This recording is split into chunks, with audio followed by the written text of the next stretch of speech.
PPT를 보면서 우리 이슬람을 좀 이해하고 선교적으로 어떤 생각과 자세를 가져야 되는지 살펴보도록 하겠습니다. 이슬람 하면은 이제 요 네 가지 용어를 이제 많이들 헷갈려 하세요. 보면은 중동이다, 뭐 아랍이다, 또 이슬람이다, 무슬림이다. 중동이라고 했을 때는 지역적, 지리적 개념입니다. 그래서 여기 이 중동 지역을 여기 이제 북아프리카하고 이렇게 요르단, 사우디아라비아 걸프 지역을 합쳐서 이제 그 중동 그렇게 얘기하기도 하고요. 더 넓게는 이 중앙아시아까지, 아프가니스탄까지 이렇게 큰 나라에 걸쳐서 중동이라고 이렇게 생각하고 얘기하는 사람들도 있습니다. 대개 이제 그 중동 하면은 북아프리카와 이 걸프 지역, 그 다음에 레반트 지역이라고 하죠. 레바논, 시리아, 요르단 이 지역을 합쳐서 이렇게 얘기하고, 또 나아가서 지중해 중심으로 우리 터키 지역과 저쪽에 이란 지역, 이렇게 지리적으로 우리가 생각할 수 있습니다. 중동, 중앙에 있는 아시아다, 미들 이스트, 영어로는 그렇게 얘기하죠. 혹시 용어 중에 근동이라는 말 들어보셨죠? 근동? 그래서 근동이라는 뜻은 뭐예요? 근처에 있는 아시아죠. 우리 한국은 어디 뭐라 그래요? 극동이라고 그러죠. 극동. 극동은 무슨 뜻입니까? 저 멀리 있는 아시아. 여러분들이 왜 멀리 있어요?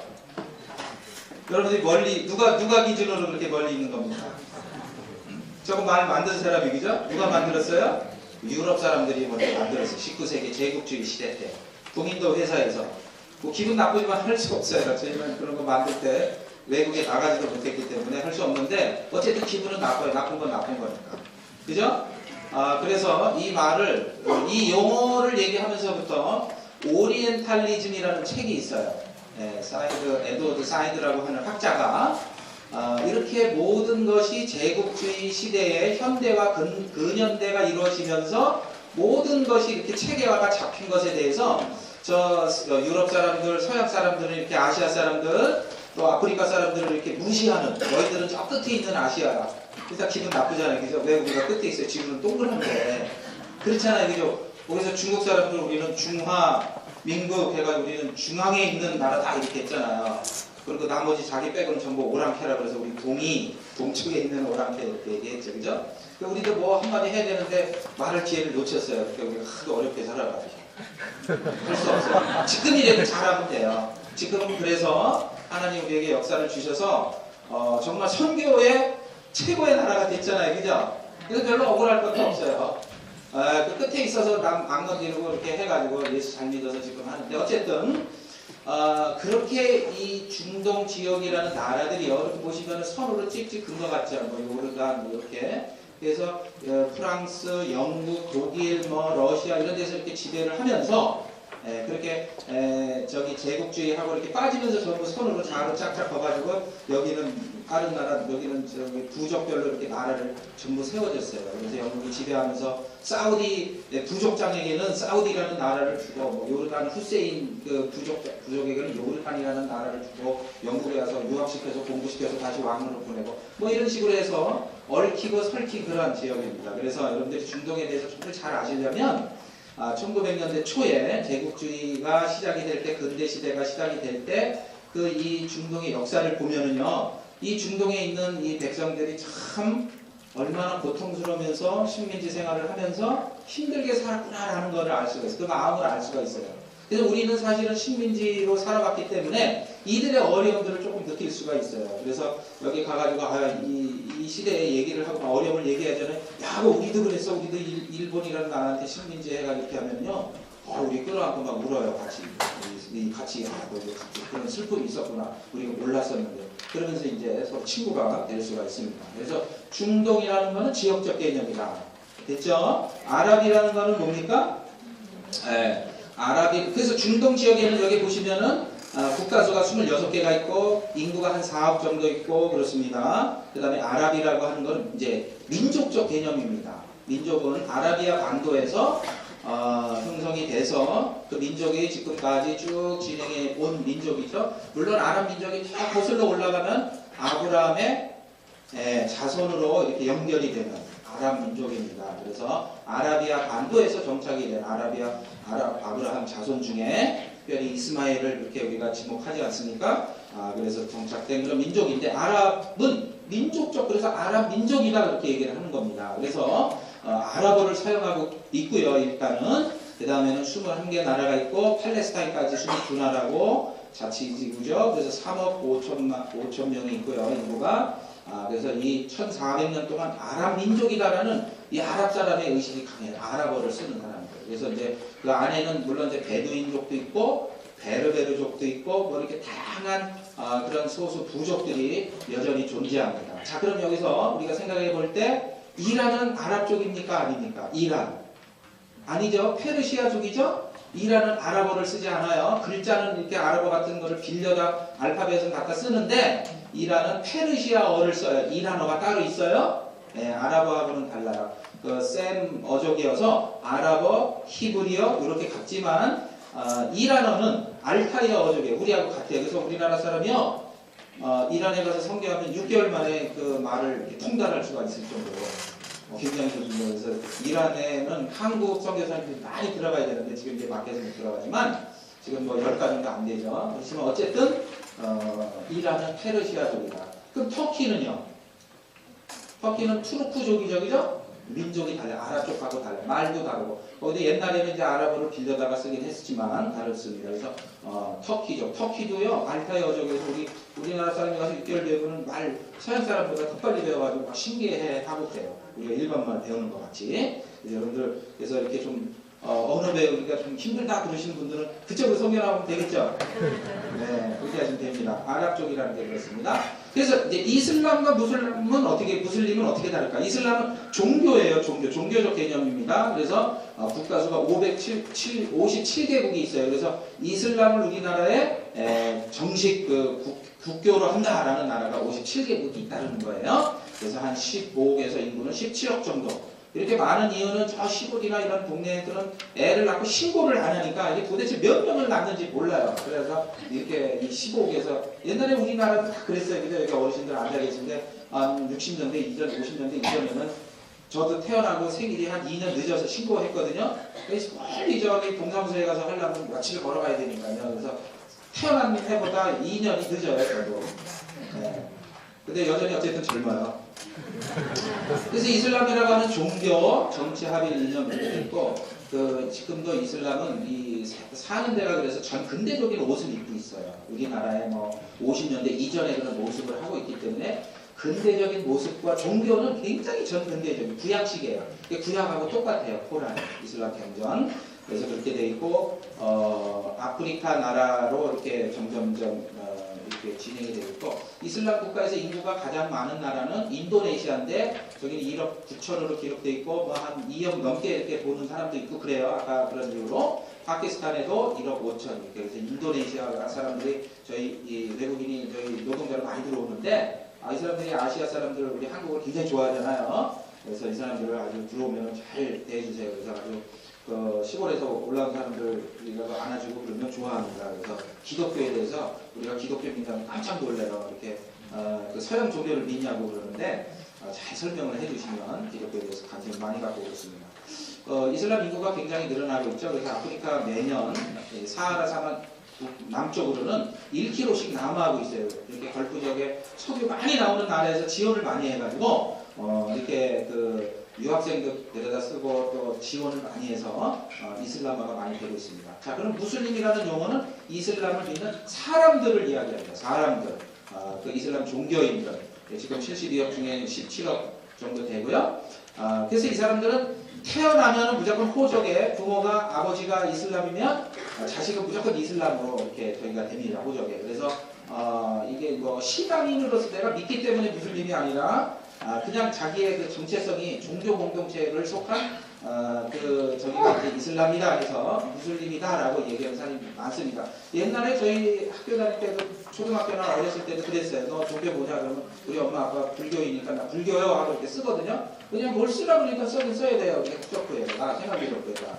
대부분 기독교 아니면 불교 아니면 무교, 요즘은 무교 수준이 좀 이상했으니까 이제 둘 중에 하나 쓴단 말이에요. 그런 식으로 무슬림들은 사회적 문화적 공동체적 정체성으로서의 자기가 속해 있는 공동체가 어디냐 했을 때 이슬람이다라는 거예요. 태어나면서부터 선택권이 없어요. 불쌍하죠. 그래서 소속감으로서의 종교인이 대부분입니다. 무슬림들이. 그래서 이런 민족적 또는 종교적 공동체를 가지고 있는데, 그런데 그렇다고 해서 우리가 이슬람은 단일체이다, 어떤 하나도 안 하고 우리가 한마디로 이렇게 얘기할 수가 없다라는 것을 이제 말씀을 드리고 싶어요. 보통 이제 우리가 이슬람 세계는 이래, 이슬람 세계는 전부 뭐 이렇게 사람을 많이 테러만 해, 뭐 이렇게 이제 생각하는데, 이슬람 국가 아까 중동의 22나라가 한 나라인 것 같은데 그렇지 않아요. 거기 보면 정치 제도나 또 경제 구조나 이런 게 다 다릅니다. 뭐 저기 그 요르단 같은 경우, 사우디 같은 데는 왕정이잖아요.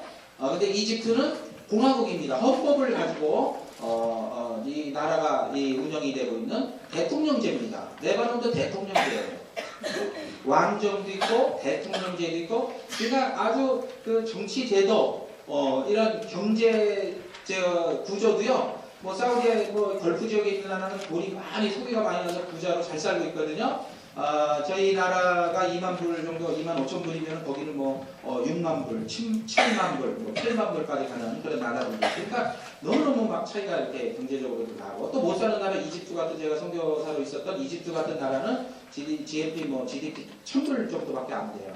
그래서 교사 월급이 뭐 8만 원, 한 달에 8만 원 정도밖에 안 돼요. 그러니까 굉장히 어렵죠. 인구는 8천만인데. 그래서 그런 식으로 이렇게 경제 구조가 다 다르고, 개방 정도도 달라요. 뭐 아프가니스탄이나 파키스탄 같은 데는 다 이란이 다 까만 옷 다 뒤집어 쓰고 다니는 나라도 있고, 터키 같은 나라는 그냥 우리 같이 이렇게 머리 다 내놓고 이거 쓰지 않고 다니는 나라도 있고, 그렇게 다 다릅니다. 그래서 문화적으로도 다르고 정치적으로도 달라서 우리가 이슬람은 이렇다라고 한마디로 얘기하기가 참 어려워요. 이슬람은 우리가 생각하는, 우리가 그냥 매스컴을 통해서 전달받은 그런 거하고는 좀 다르다는 말씀을 드리고 싶어요. 그래서 이슬람 이지가 이제 메카와 메디나에서 이렇게 발생을 했는데, 이 이전에는 어땠을까? 여기 사우디아라비아 반도가 이렇게 있습니다. 메카, 메디나 이렇게 하얀색으로 쭉 돼 있는 게 그 632년, 그러니까 622년에 이슬람을 그 원년으로 삼잖아요. 그 헤지라라고 해서 메카에서 메디나로 무함마드하고 그 신자들이 그 천도한, 도망간 해, 이주한 해를 622년으로 잡으면 632년에 한 10년 정도에는 이렇게 메카, 메디나 중심으로 있다가, 그러고 나서 한 20-30년 후에는 조금 더 확장을 해서 저쪽 페르시아하고, 먼저는 예루살렘과 그 다음에 시리아, 바그다드 이쪽 지역으로 먼저 이 부족이 베두인족이었으니까요. 베두인족이 전체를 이주하면서 이슬람이 쪽으로 확장이 되다가 점점 페르시아 지역, 그 다음에 북아프리카 지역, 100년 후에는 이 스페인 남부까지 그렇게 이슬람이 진출을 하고, 이렇게 빨리 100년 안에 저렇게 북아프리카 전 지역을 다 석권할 수 있었을까? 그래서 부족이 이동하기 때문에 그래요. 이렇게 보면은 성경에서도 보면은 야곱과 이삭이 이렇게 쭉 이주를 하면서, 베두인족이었으니까 하면서 사는 유목 생활을 하면서 이렇게 이주를 하면서 거기에서 이제 유일신 알라를 선전하고 그렇게 하면서 살았어요. 여기 보시면 이제 이렇게 카라반이라고 그러죠. 낙타 행렬들, 그래서 베두인들이 저렇게 이동하거나 아니면은 대상들, 무역 대상들이 AD 7세기에 이런 식으로 이동하고 이렇게 했었는데, 여기 보시면은 메카가 옛날에는 이런 모습이었었어요. 옛날 그림 이제 역사 좀 책에 보면은 이런 모습이었거든요. 그래서 메카 성전에서는 이렇게 이제 진행이 됐는데, 이 메카 이슬람이 어떻게 이렇게 태동하게 됐을까? 그럼 이제 세 가지의 중요한 영향을 받게 됩니다. 어떤 거냐면, 먼저는 이제 그 메카 메디나가 이 사막 한가운데 오아시스 도시잖아요. 사람들이 거기서 모여서 살면서 그 오아시스를 담당하고 있는 꾸라이시 부족이라고 하는 이 무함마드가 속해 있는 이 부족이 상권을 장악하고 있었습니다. 그래서 그 장악하고 있는 그 부족 외에 또 다른 부족들이 주변에 많이 살고 있었을 거 아니에요? 그 베두인 부족들은 대부분 이제 그 전통 아라비아 토속 종교를 믿었어요. 이렇게 뭐 달신, 뭐 그다음에 그 무슨 도마벤신, 뭐 이런 사막에서 존재하는 그 토속 종교를 믿었습니다. 우리 그 야곱이 그 라반 삼촌 집에서 이렇게 부인하고 올 때 라헬이 뭘 감추고, 요만한 거 뭐 이렇게 감추고 왔죠. 네? 드라빔 감추고 왔죠. 그게 왜 그랬어요? 그거 있으면 우리 아버지 라반이 요거 가지고 제사 드리니까 부자가 된 걸 자기가 봤거든요. 그러니까 그 종교를 몰래 이렇게 신상단지 하나를 훔쳐가서 그런 식으로 이렇게 토속 종교, 베두인족의 전통인 토속 종교가 그 시대에 굉장히 발달이 돼서 있었습니다. 자, 그러다 보니까 이 무함마드라고 하는 이 이제 돈을 많이 이제 상권이 이렇게 지배되면서 이제 돈을 이제 벌게 됐을 때 왜 돈을 벌게 됐냐면 여기 보시면은 여기 노란 줄로 이렇게 쭉 가다가 이렇게 메카 메디나를 지나서 터키, 유럽으로 이렇게 진출하지 않습니까? 북아프리카로도 진출하고 요게 이제 카라반 대상 상 루트예요. 낙타랑 이거 실코 실크로드 많이 들어보셨죠? 네, 중국에서 이렇게 실크로드 페르시아 북쪽으로 또 터키 지역으로 해서 로마까지 하는 이 실크로드 실크를 싣고 거기다가 팔고 거기 있는 거를 또 뭐 향료 같은 것도 팔고 또 거기서 금은부가 또 사고 뭐 이런 식으로 무역이 이렇게 있었단 말이에요. 근데 실크로드가 AD 6세기 7세기 때 사라센 제국, 요 페르시아 제국하고 요 콘스탄티노플 이 터키 제국하고 여기 싸움을 해요 서로.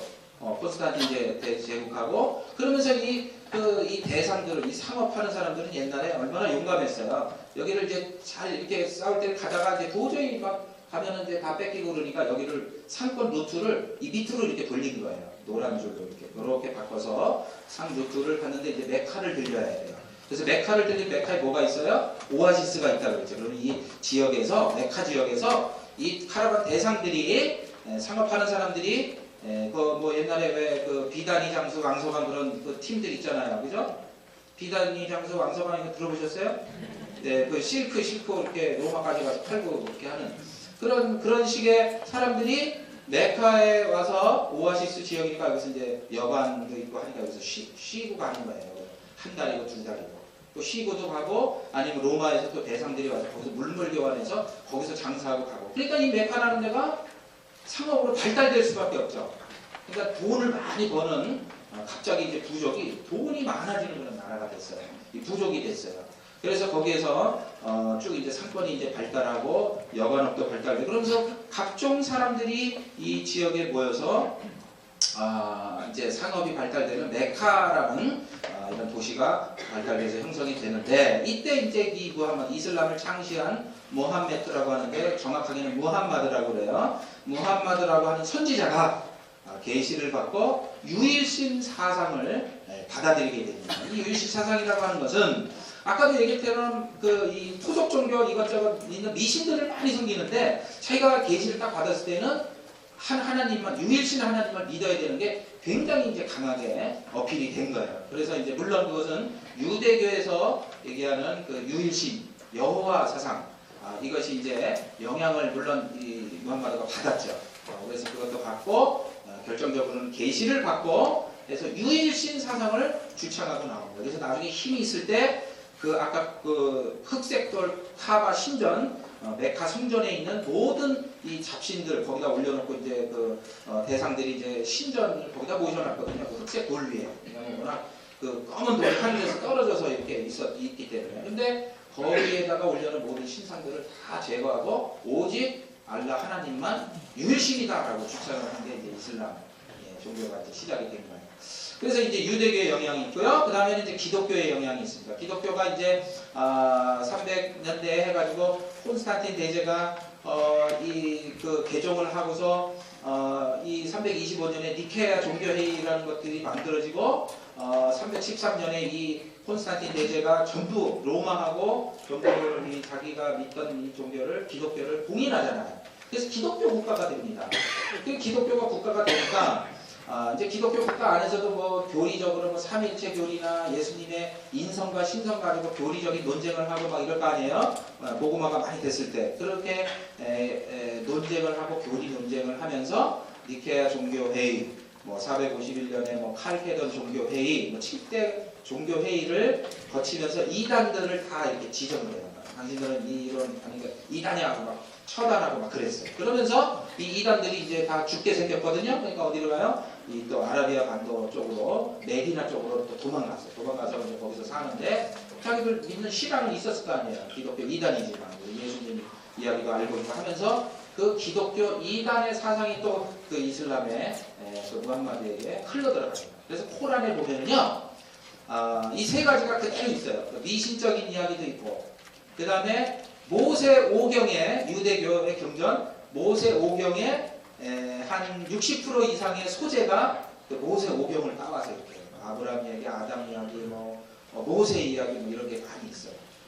그렇게 있고, 그 다음에는 기독교의 얘기가 있어요. 그래서 기독교도 특별히 복음서에 보면 예수님의 이야기를 거기에 또 기록을 해서, 코란에 보면은요, 예수님이 굉장히 위대한 선지자예요. 예수님이 흙으로 새를 만드셔가지고 새에다가 코를 불어넣어서 저기 숨을 불어넣어서 그랬더니 새가 날아가더라. 이런 게 코란에 써져 있어요, 여러분. 그 코란 이슬람 경전에 믿습니까?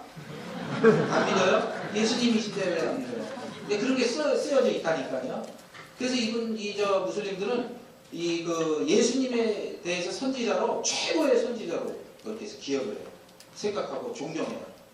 그런데 이제 예수님 다음에 오신 자기들대로 무함마드라고 하는 선지자가 최종적으로 이걸 다 이렇게 정리를 하신 최후의 또 최고의 선지자로 무함마드를 믿어요. 그 다음에 아마 이제 예수님인데, 사실은 이 코란에 보면은 예수님이 무함마드 선지자보다 더 위대하게 묘사를 해놨어요. 아까 같이 이렇게 죽은 자도 살리고요, 병든 자도 막 이렇게 막 살리고, 꼭 그 사복음서에 나오는 일부 얘기들이 막 거기 궁정녀 마리아에게 탄생했고 그래요. 근데 무함마드는 그런 게 없거든요. 무함마드는 결혼도 9번 하고 부인이 9명이나 있고, 또 그냥 장사했었고, 이런 그냥 평범한 사람으로 이렇게 묘사하는데도, 그래서 나중에 이 코란을 열심히 묵상하던 무슬림들이 예수님 이야기를 듣고 개종하는 사람들이 많아요. 예수 믿는 사람. 참 신기해요. 그런 사람들 있어요. 한번 이제 나중에 또 기회가 되면 소개를 하고요. 그래서 이슬람이라고 하는 종교는 이렇게 세 개의 그런 과정을 거쳐서 탄생을 했다. 그래서 이슬람 제국이 이렇게 쭉 확장하게 돼서 지금 이제 17억까지 이렇게 되는데, 지금 전 세계 이슬람이 급격하게 확장을 해서요, 중동에는 아까 3억 2천 정도 됐고, 아프리카 쪽으로는 이제 2억 5천 정도 계속 이렇게 증가하고 있고요. 아시아만 하더라도요, 아시아가 제일 이슬람 인구가 많아요. 10억 정도 됩니다. 계속 확장을 하고 있어요. 그래서 지금 이제 분쟁도 많이 일어나고 그렇습니다.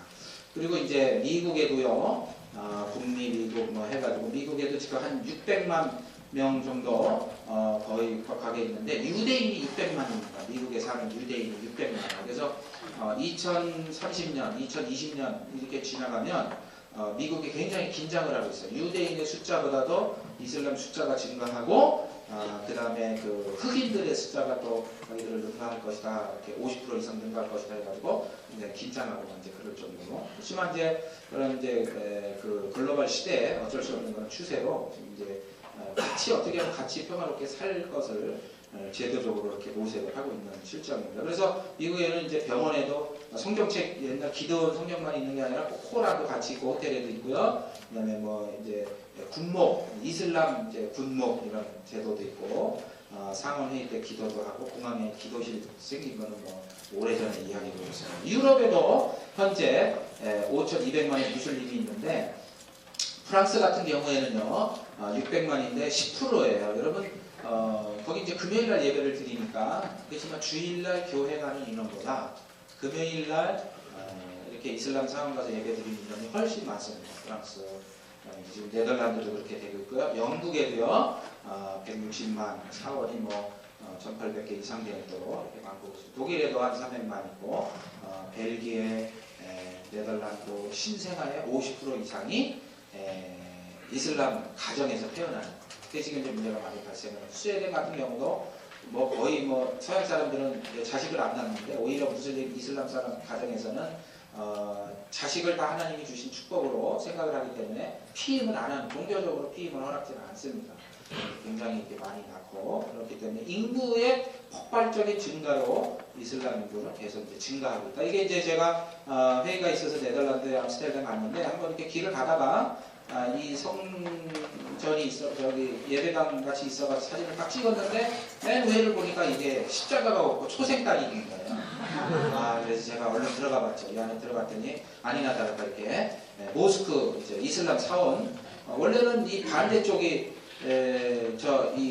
이쪽에 반대쪽에 기도하는 방향이 메카 방향인데 반대쪽에 원래 예배당 본당이 이렇게 있었는데 그거는 다 창고로 쓰고 이제 저쪽으로 바꿨어요. 메카 쪽으로. 그래서 거기서 기도를 하는데 이 사람한테 이제 물어봤어요. 요 형제한테 터키 사람들인데 이 터키 이슬람들이 여기서 살면서 이 교회를 샀다는 거예요. 그래서 이런 교회가 몇 개가 됩니까? 그냥 한 30개 정도가 있대요.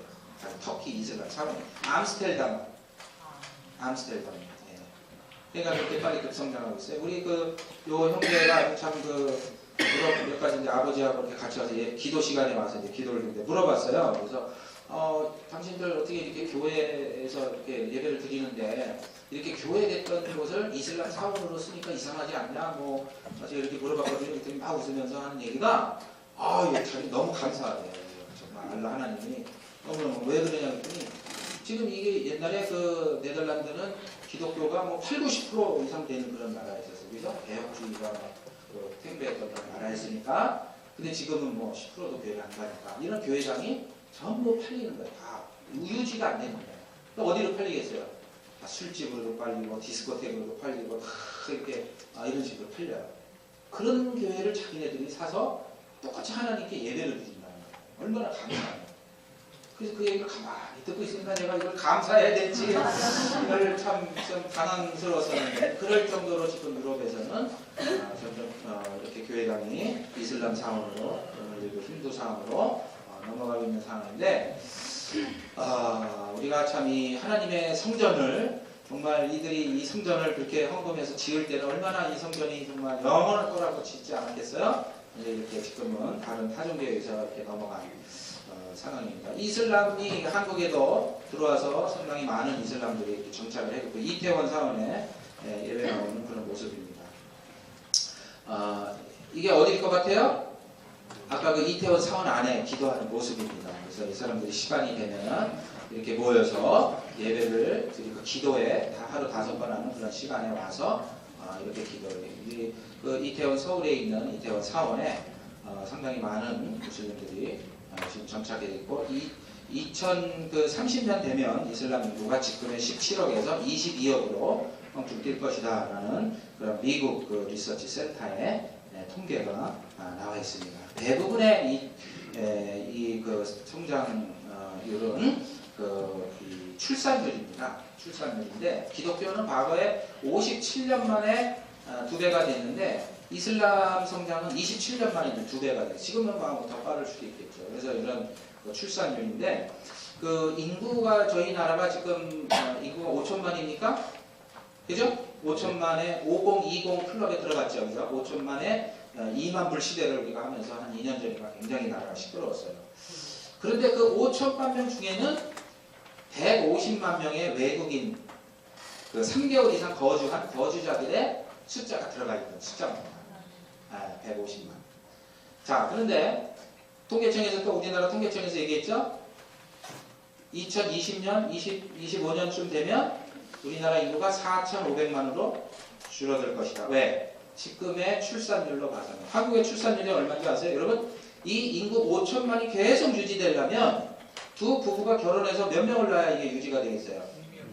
두 명이요? 3명 정도는 낳아야 될 거 아니에요. 뭐 또 못 낳는 사람도 있을 거고 뭐 또 결혼 안 한 사람도 있으니까 최소한 2명, 3명, 최소한 2.11명을 낳아야 돼요. 뭐 쪽에서 낳든 어떻게 낳든 낳아야 되는데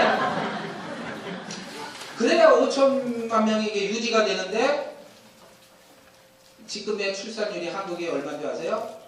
1.11명이에요. 지금. 미국이 지금 1.66명입니다. 그런데 터키나 이런 데는 8.1명만. 이걸 어떻게 따라갑니까? 여러분 창세기의 말씀을 가장 잘 실현하는 민족이 이슬람 사람들이에요. 그 말씀대로 행하면 손해볼 게 없다니까요. 자, 어쨌든 이러한 참 어려운 그런 문제들이 이제 발생을 해서 계속 출산율에 의해서 이게 이제 이슬람인은 급증을 하고 있는 그런 상황입니다. 이슬람을 이해하기 위해서 우리가 이제 하나 이게 좀 생각해 볼 게 있는데 움마라고 하는 용어가 있어요. 이슬람 안에 공동체라는 뜻인데 움마라는 이슬람 공동체를 가르쳐서 움마라고 합니다. 샤리아법에 의해서 이슬람의 코란과 하디스를 가지고서 이슬람의 종교 법한 그 법조문이 있어요. 마치 유대인들이 613조 이런 율법을 좀 만들어서 이렇게 해놓은 것 같이, 그래서 그걸 샤리아법이라고 하는데, 그 샤리아에 의해서 통합된 이슬람 종교 공동체를 umma라고 합니다. 그래서 이슬람의 목표가 뭐냐면 전 세계가 이슬람화되는 이 umma 공동체를 만드는 게 자기들의 목표예요. 그래서 일단 이미 umma 공동체가 이루어진 곳을 이름하여 자기들이 평화의 집이다, 다르알살람이다, 하우스 오브 피스라는 뜻인데 평화의 집이다라고 이렇게 자기들이 얘기해요. 그래서 거기에는 이슬람이 정복한, 이슬람이 무슬림들이 주도권을 가지고 있는 그 지역, 사우디아라비아 반도, 중동, 북아프리카 지역, 이런 지역이 바로 평화의 자기들이 얘기하는 집입니다. 그럼 그 안에 살고 있는 이슬람을 믿지 않는 사람들을 가르쳐서 딘미라고 그래요. 딘미라고.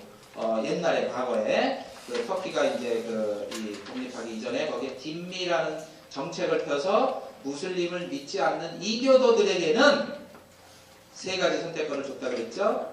이슬람으로 개종하든지, 아니면은 세금을 내고 계속 살으려면 세금을 내든지, 그것도 싫으면 나가야 추방되든지, 세 가지 중에 하나를 택하는 그런 딘미 정책을 해서, 이 딘미 국민, 2등 국민이라고 하는 뜻인데, 이 무슬림이 아닌 2등 국민들은 군대 장교도 될 수 없고 공무원 고위직에 갈 수가 없고, 이렇게 정책을 그렇게 만들어 놨어요.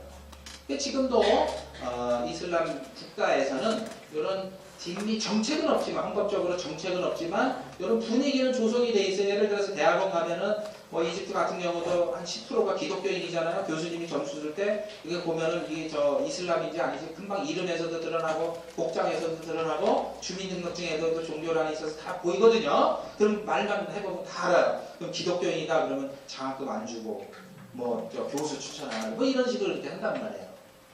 그런 게 이제 분위기는 여전히 그렇게 있어요. 그래서 이제 기독교인들이 뭉쳐서 열심히 살죠, 살기는.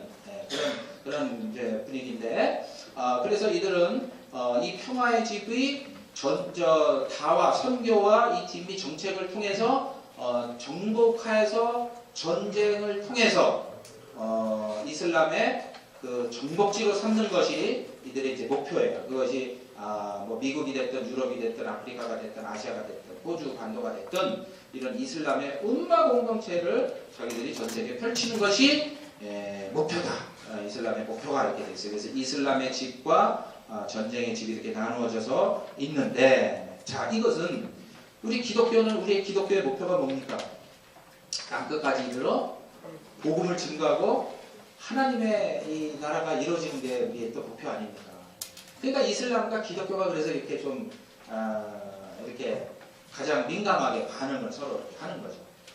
그래서 이슬람도 우리 식대로 얘기하면 선교 공동체고, 우리도 정말 선교를 위해서 이렇게 이 월요일날 이렇게 밤에 피곤한데 이렇게 나와서 이렇게 있는 거 아닙니까? 그러니까 이제 부딪히는 거예요. 부딪히고 있는 겁니다. 그래서 이슬람의 이 그 선교적 그 패턴은, 물론 우리는 정말 하나님 예수 그리스도의 복음, 나를 구원하신 복음이 좋아서 은혜를 갖기 위해서 이렇게 선교를 하는데, 이 사람들은 그게 아니에요.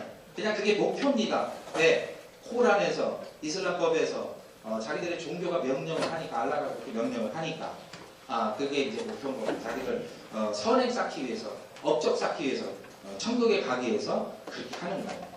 네, 그렇게 하죠. 그래서 이슬람이 이제 그런 식으로 622년에 시작을 해서 오스만 제국을 거쳐서, 터키 제국이죠. 그 다음에 산업혁명을 거치면서 이제 잠깐 제국주의에 의해서 약간 이슬람의 세계를 1400년 동안 지중해권을 장악하다가 또 오스만 제국이 한 1000년을 지배했죠. 그러다가 제국주의를 통해서 약간 이제 좀 기울어졌었어요. 그러니까 이제 힘없이 살았단 말이에요. 옛날에 그냥 크게 뭐 어려움 없이 살았는데, 어려움이 살았을 때는 이제 9세기, 10세기 십자군 전쟁이 있었죠. 예루살렘을 이슬람이 거기를 이제 차지하니까 이 로마 제국이 그 군대를 보낼 때 십자군 모양한 여기 군복을 입혀가지고 십자가를 앞세우고 이슬람 예루살렘을 탈환하는 그런 전쟁을 9번에서 11번씩 일으켜가지고 다시 그걸 빼앗지도 못하고 하니까 사람만 많이 죽였어요.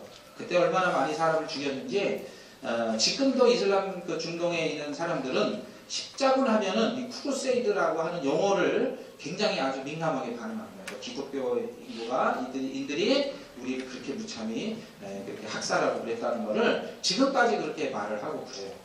그래서 아픔이 있습니다. 이 이슬람 사람들이, 또 중동 이슬람 사람들이. 그래서 그렇게 이제 제국주의가 되면서 이슬람이 이제 경제적으로 나쁘니까 지배를 받으니까요. 이렇게 하다가 오스만 제국이 멸망하면서 다시 이제 그때 1920년대, 30년대에 이슬람 부흥운동이라는 게 일어나요. 왜냐하면 제국주의가 이제 다 물러나고 나라가 형성이 되면서 중동 지역에 22개의 나라가 형성이 됐잖아요. 그죠? 2차 대전, 1, 2차 대전 전후에 나라가 하나씩 독립을 해요. 그리스, 그 다음에 북아프리카의 튀니지, 알제리, 이집트, 그 다음에 요르단, 레바논, 이게 나라들이 전부 독립을 하고 사우디도 독립하고 하면서 쭉 성장을 해. 나라로서 독립을 해요. 그 독립을 하면서 어느 정도 이렇게 좀 자리를 잡았다 했더니 1948년에 저기 유럽하고 미국이 도와가지고 이스라엘이라고 하는 자기들의 원수인 유대인들이 와가지고 갑자기 나라를 하나 이렇게 1948년에 세워요. 그러니까 이 아랍 사람들은 굉장히 막 이렇게 이 서방 사람들은 또 미워했을 거 아니에요. 그래서 막 전쟁을 여러 번 거쳐서 죽이고 이렇게 하다가 그러면서 이제 평화하자라고 1974년에 이스라엘 평화협정을 맺었다가 그것이 잘 안 돼가지고 그런 역사적인 전철을 밟으면서 이 중동의 이슬람 사람들은 서양과 미국에 대해서 굉장히 이런 분노를, 과거에도 식민지로 있었으면서 힘들었고 이렇게 독립전쟁하면서도 힘들었었고 지금도, 왜냐하면 그 나라를 부족별로 자기들 마음대로 상의 없이 그냥 이렇게 선을 긋고 이렇게 나눠놓은 거예요. 그러니까 사담 후세인이 왜 쿠웨이트를 침공했냐면, 쿠웨이트는 저쪽 그 걸프만의 이 항구 도시예요. 조그만 굉장히 조그만 인구 한 50만 60만 정도밖에 안 되는 쿠웨이트 나라를 이 미국이 철수하면서 옛날에 쿠웨이트 나라를 이렇게 거기다가 왜 허락을 해줬나, 한 부족을 딱 정해가지고 얘는 쿠웨이트 나라 이렇게 한 부족을 나라를 맡겼어요. 이유가 뭐냐면 그 이라크 지도를 보면은요, 그 이라크 지도를 보시면 어떻게 돼 있냐면은 그 지도가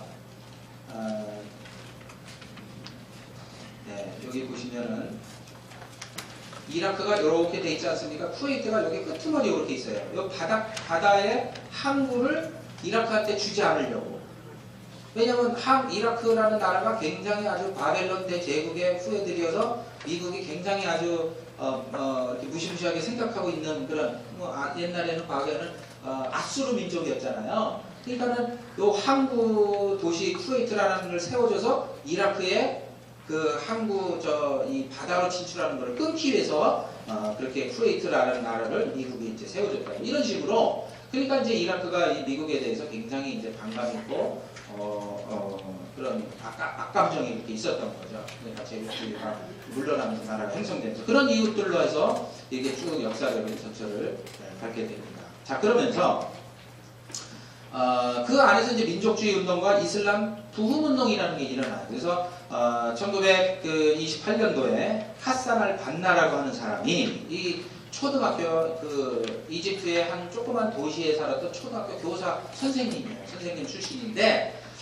이분이 참 아주 착실하게 자신의 종교를 열심히 믿고 하는 그런 선비 같은 사람이었어요. 아주 정말 선비예요. 우리나라 아주 그냥 인간을 사랑하는 선비인데, 이 사람이 자꾸 서양 사람들에 의해서 지배받고 이렇게 하니까 사람들이 노예 근성이 되고 이게 이러면 안 되겠다 해가지고 이슬람이 왜 그러냐 하면서 이 사람이 이슬람으로 돌아가자 해서 꼬란 이슬람 경전대로 살고 그 다음에 이슬람의 신학대로 살자라는 그런 운동을 일으킨 사람이에요. 그러면서 그냥 막 과격하게 한 게 아니라 대중들을 모여서 일단 토란 열심히 읽고 기도 꼭 참석하고 착한 일 많이 하고 선한 사람들 돕고 또 이렇게 어떤 조합 같은 거 만들어 가지고 NGO 단체 만들어서 어려운 사람들 돕고 하는 이런 막 운동을, 사회 민중운동을, 사회 개혁운동을 이 사람이 이끌었어요. 그래서 사람들이 많이 모였어요. 그래서 우리는 이슬람으로 돌아가자 이렇게 하면서, 우리가 이렇게 내세 침입을 받고 어려운 것은 우리가 이슬람을 제대로 안 믿었기 때문에 그렇다 해가지고 이슬람 부흥운동을, 개혁운동을 그렇게 했던 인물입니다. 자, 이 사람이 이렇게 잘 열심히 해서 이슬람으로 돌아가서 잘 됐는데, 문제는 사이드 쿠투비라고 하는 비슷한 사람이 있었어요. 이 사람은 교육부 공무원 출신인데 문학가고 아주 글을 잘 쓰는 사람입니다. 이 사람은 1948년에 미국에 유학 가서 2년 동안 미국 유학을 마친 사람인데, 서구의 근대화의 그 모습을 이제 경험한 사람이에요. 50년대 미국 가서 공부를 했으니까 이게 서양 사람이 잘 사는 걸 알았는데, 본인은 이제 돌아와가지고 핫산 반나 같이 그런 운동을 하다가 다시 외국에 이렇게 보니까 외국이 너무 타락한 것을 느낀 거예요. 너무 돈에 의해서 이게 사회가 흘러가고 노동자들이 어려움 당하고 이렇게 막 그 사회적으로 이렇게 빈익빈 부익부 현상이 일어나니까 이 사람이 와가지고 다시 강력한 이슬람 근본주의 운동을 발전을 시킵니다.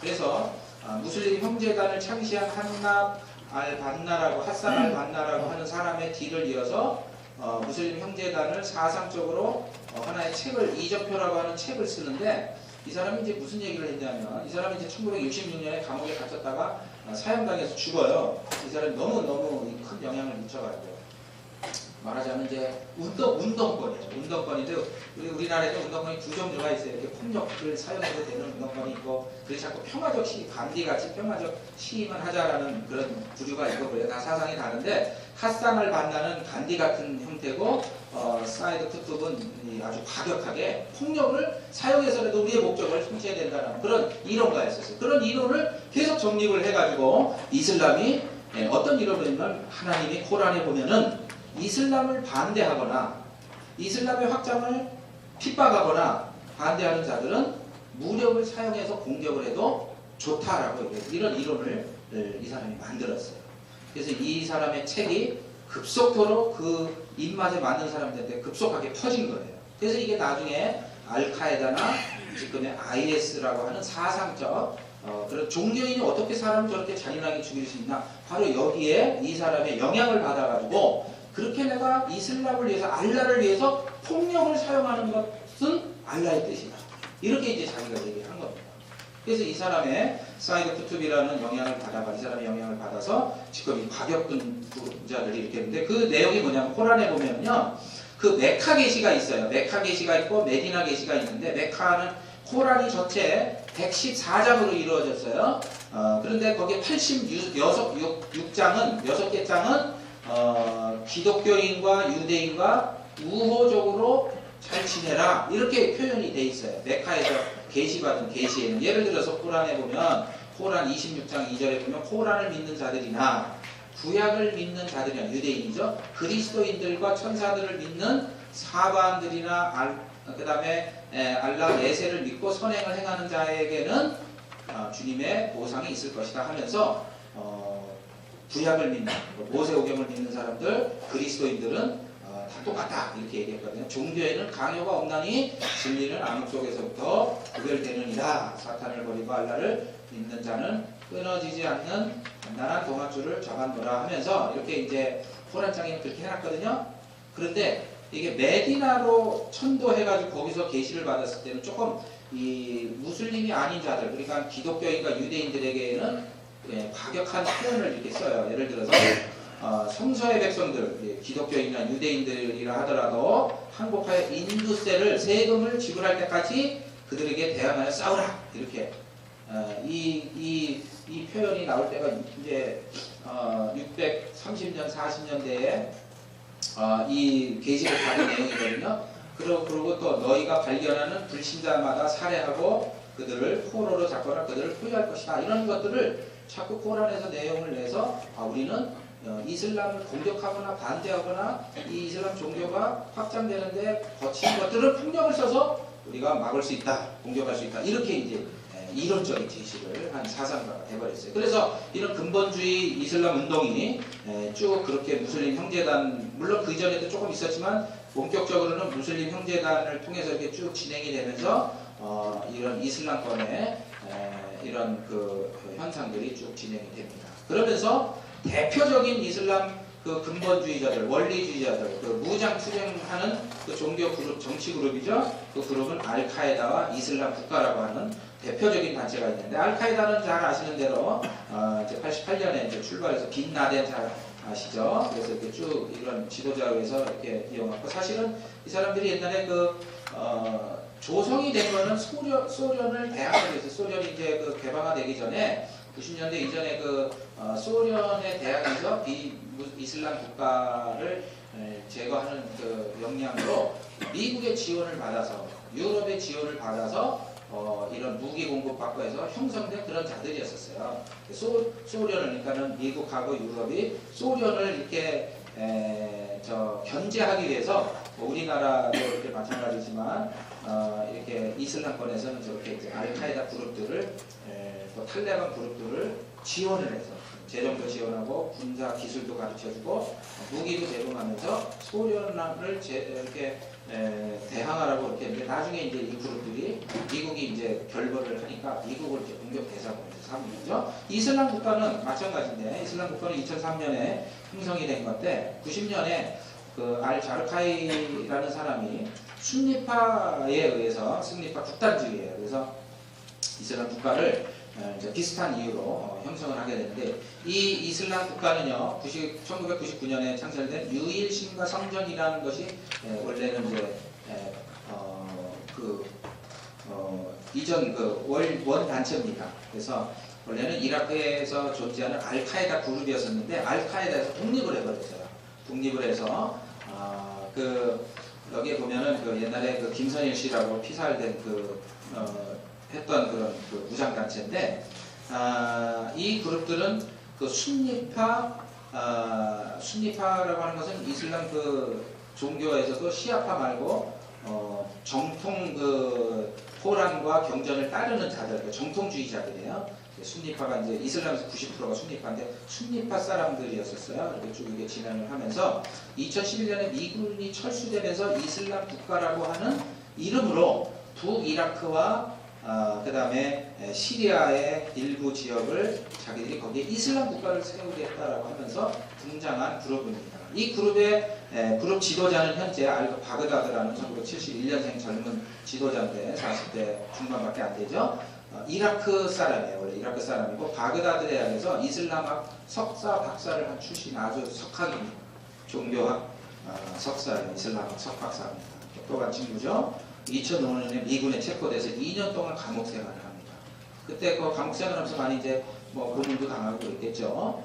근데 이 친구가 이제 미군이 철수하고 나서 이 지역에 이슬람 국가를 세우겠다라고 선포하고, 알카에다에서 독립을 하고, 이 지역에 이미 살았던 부족들을 다 처단하고, 특별히 이제 기독교인들을 다 몰살시키고 쫓아내고, 아니면 그냥 사형시키는 그런 일들을 생각을 하면서, 여기에 지금 집중적으로 이슬람 국가를 만들려는 세력을 확장을 하고 있죠. 그 다음에 이제 이 세력은 국가는 여기다 세우지만, 이슬람 국가에 지금 편속해서 나는 이슬람 국가에 충분히 따르겠다라고 하는 각 나라의 무장 단체들이 또 있어요. 예를 들어서 리비아의 이집트 기독교인 30명을 참수했던 그룹이라든지, 그 다음에 시내 반도에 이렇게 사막에 또 터잡고 있는 무장 세력들이라든지, 이 그룹들이 나 이슬람 국가에 충성을 맹세하겠어 하면서 지금 계속 이슬람 국가로 편성을 하고 있어요. 그런데 한번 생각해 보세요. 2003년에 이제 이라크 전쟁이 일어났지 않습니까? 후세인이 그때 제거됐어요. 사담 후세인이 죽었죠. 그때 그 사담 후세인 정치 체제에서 고위직에 있었던, 군인으로 있었던, 정치인으로 있었던 그런 사람들이 다 그때 전부 제거가 됐어요. 비참하게 제거가 됐죠. 그래서 한 40만 명의 이라크 군인들이 있었는데, 이 사람들은 그냥 사담 후세인 때 그냥 오랫동안 수십 년간을 자기네 나라를 통치하고 주축 세력이었었어요. 참고로 이라크는 그 당시에 40%가 순니파였고 60%가 시아파였었어요. 그러니까 40% 순니파, 저 사람들이 다 순니파인데, 정통파인데, 이 사람들이 전 나라를 그렇게 통치하고 있었기 때문에, 이제 조금만 잘못하면 이제 막 몰살을 시켰죠. 아주 공포 정치를 경찰 국가로서 이 독재를 그렇게 했었는데, 요 사람이 지난 3주 전인가 미군의 폭격에 맞아서 죽었어요. 이 사람 이름이 이자크 이브라힘이라는 사람인데, 사담 후세인 시절에 최고 통치 혁명의 부의장, 혁명의 부의장이었었는데, 사담 후세인의 오른팔이었던 사람들이 10년간 어디 있었는지 모르는데 나중에 죽고 DNA를 검사해 보니까 이 IS 그룹에 소속되어 있는 아주 지도자였어요. 그래서 이 사람뿐만이 아니라 이 사람이 그래서 어떤 거를 발견을 했냐면, 이라크에서 북쪽에서 IS가 어떻게 그렇게 짧은 시간 안에 그렇게 막강한 힘을 발휘할 수 있었느냐라는 것은 바로 사담 후세인 때 존재했었던 그 지도자들, 군인들, 이 사람들이 그 지휘부였던 사람들이 이라크를 다시 되찾으려고, 나라를 되찾을 수 없으니까 이슬람 국가라고 하는 형태로 다시 자기들하고 충성을 하는 그 부족들과 결부돼서 이라크 북쪽과 시리아에다가 이슬람 국가를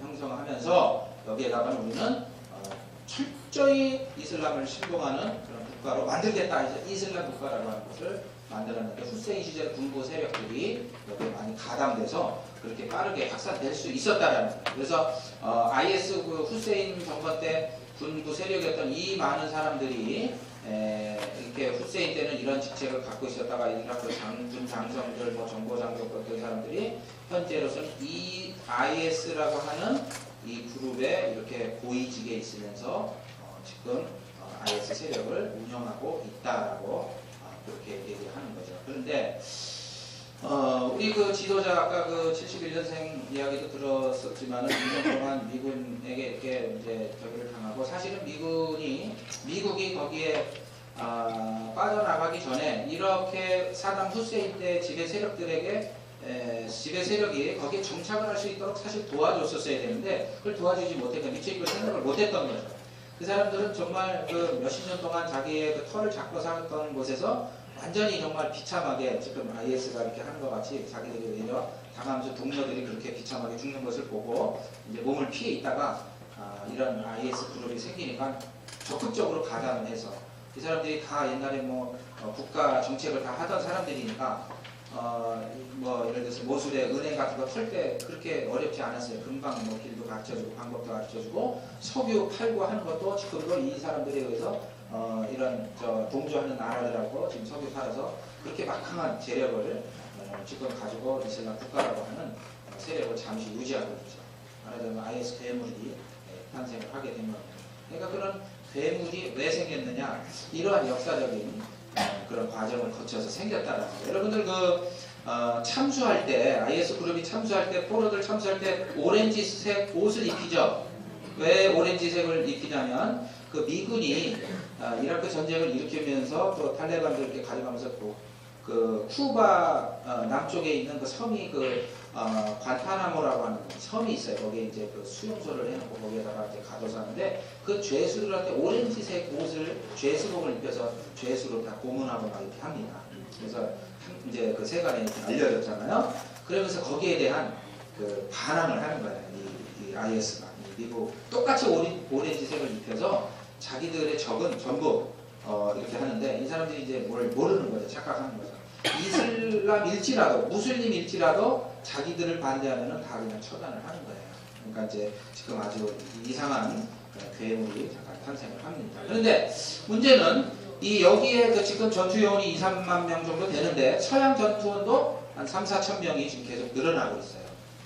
미국인이 150명 정도 있고, 주로는 이제 파키스탄, 아프가니스탄, 이라크 이렇게 그냥 어렵게 사는 사람들이 가가지고 거기에 가면은 자기 영웅이 되니까 밥 먹여주고 다 이렇게 하니까 이게 가는데, 문제는 이게 서양 사람들도 이렇게 많이 가는 게 이제 문제라는 거예요. 서양 사람들뿐만이 전 세계 아니라 전 후요원을 계속 SNS나 페이스북 통해서, 유튜브 같은 데를 통해서 선전을 막 해요. 거기 영상들 보면은 아주 그냥 혹하게 편집도 잘하고 그래가지고 이 SNS 다루는 기술이요 굉장히 높아요. 아주 놀랄 정도로.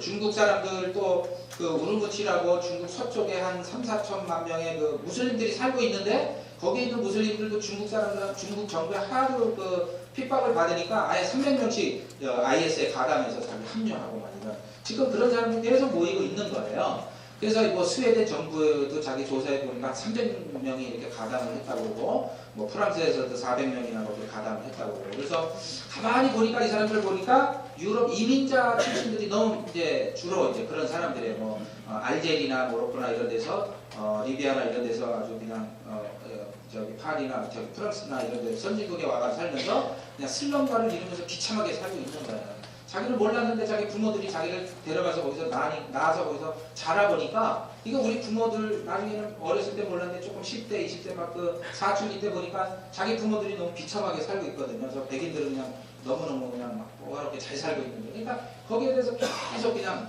그 분노가 이제 쌓이는 거죠. 외로운 늑대라고 해요. 현실 세계에 대해서 불만족을 갖고 있는 그런 외로운 외톨이들이 지금 유럽과 이런 데 그냥 굉장히 많이 길러지고 있어요. 그러니까 그런 친구들이 나중에 슬럼가에서 살면서 뭐 파키스탄 이민자라든지 방글라데시 이민자라든지 북아프리카 이민자들이 자기네 종교 이렇게 하면서 이제 이슬람 국가에 헌신하게 되는 거죠. 합류하게 되고 여성들도 막 그렇게 합류하고 이 여성들 여기 영국 BBC에 나온 거거든요. 저기 공항 검색대에서 직접 저런 여성들이 3명씩이나 가는 게 이렇게 되고 이렇게 그렇습니다. 그래서 거기에 가담하는 젊은이들을 특별히 이제 많이 가담을 하는데 우리나라의 김문희도 뭐 그런 차원이겠죠. 그 외로운 그런 그 현실 세계에 대한 그런 외로움도 아니면 또 이런 그 반항심에 의해서 그렇게 너무 멋져 보이거든요. 그러니까 그렇게 선전을 해요. 그래서 그 영웅으로 만들어주고 그래서 하는데.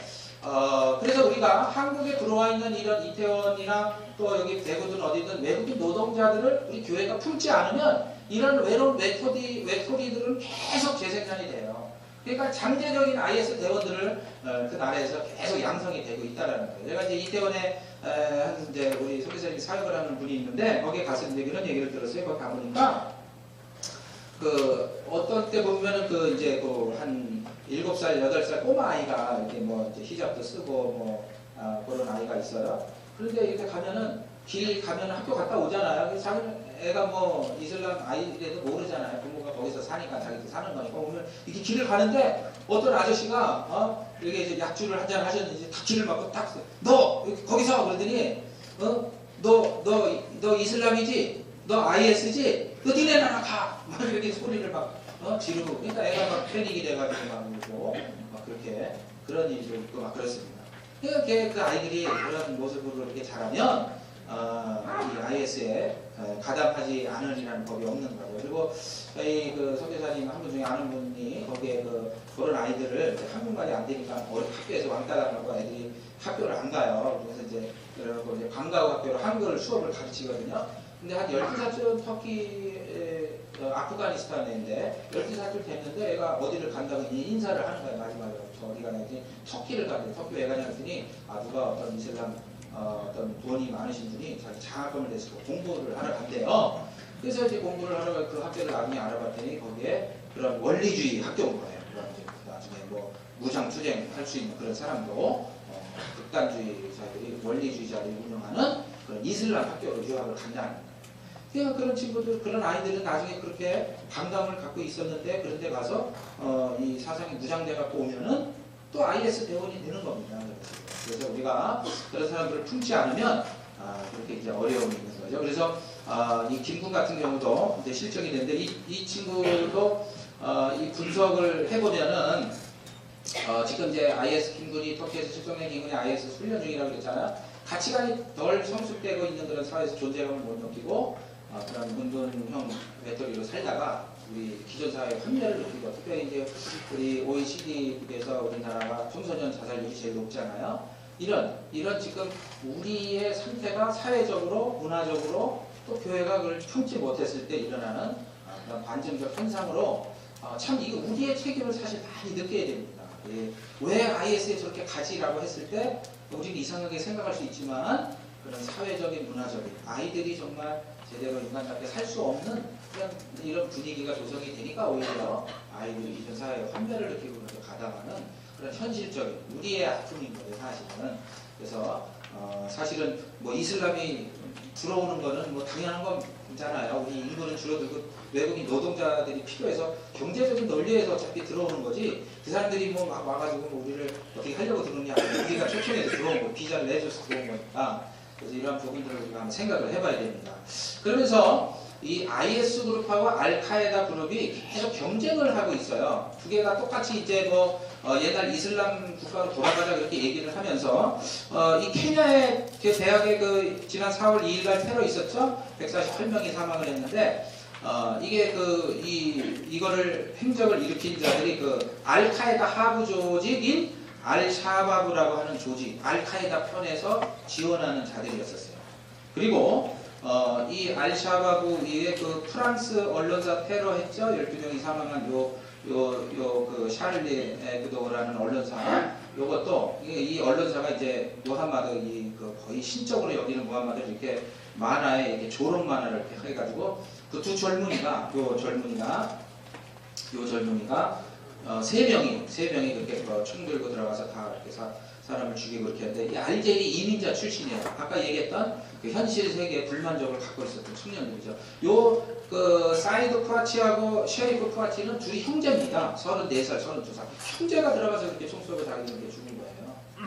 그러니까 얼마나 그 형제들이 그 프랑스에 살면서 그렇게 참 도태되면서 사회적으로 이렇게 격리돼서 그렇게 왕따당하면서 사니까 거기에 대한 현실의 분노를 품고 그렇게 뛰어든 거죠.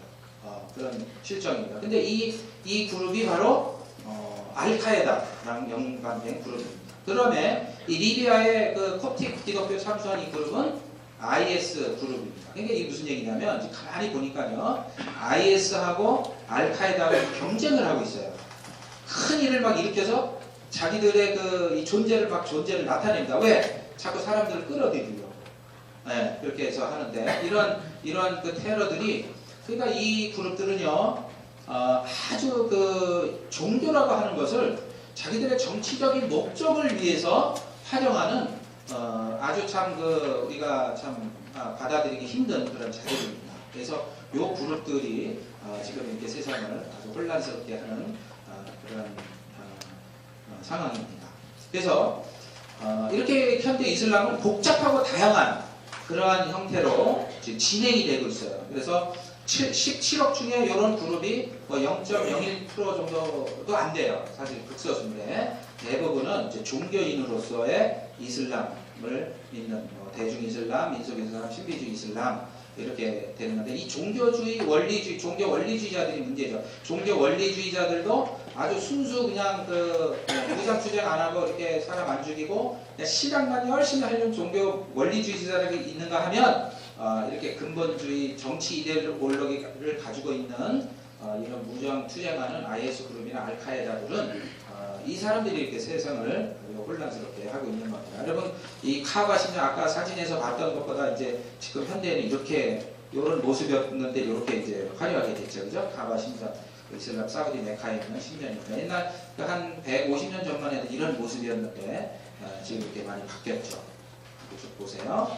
여기 이제 카바 신전에 여기 보면은 흑색 돌이 이렇게 있습니다. 이 흑색 돌이 하늘에서 떨어진 흑색 돌인데 옛날에 누가 이게 번개가 떨어지는 걸 가서 보니까 흑색 돌이 있었다는 거예요. 이게 하늘에서 떨어지니까 이걸 신주단지 모셨어요. 그래서 요 위에다가 자신의 드라비 같이 이렇게 신주단지 이렇게 모셔놓은 신성시한 것이 다 처단하고 이제 이 돌 위에다가 이 이슬람 성전을 세운 예입니다. 여러분, 이슬람이라고 하는 것은요, 이제 5개의 기둥이다, 5개의 신조다 이렇게 있는데 이건 다 설명할 수 없고 간단히 하면은 행위의 종교입니다. 행위를 통해서 구원을 받는 행위의 종교예요. 이 행위의 종교가 굉장히 무섭습니다. 유대교 율법주의가 얼마나 예수님과 바울이 율법주의를 그렇게 공격을 했습니까? 왜 그렇게 했어요?